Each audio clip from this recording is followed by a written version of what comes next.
Yung ating ngayong bawang. Para sa ating gagawin. Siyempre, mekos na rin natin yung ating kamatis. I-mekos na rin natin yung ating yasibu.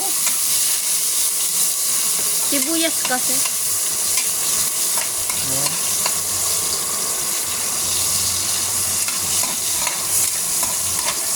Ang lulutuin po natin ngayon yung ampalaya. Ayan. Na may itlog. Na may itlog.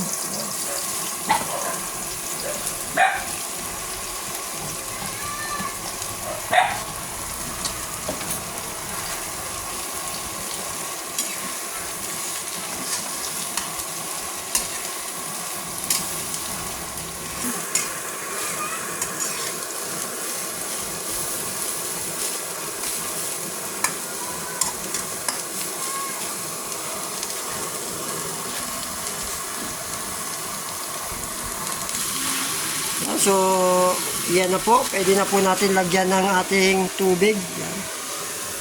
Yan. Ilalagay na natin yung ating tubig. Konti lang para maluto lang yung ating ampalaya. Yan. Ampalaya.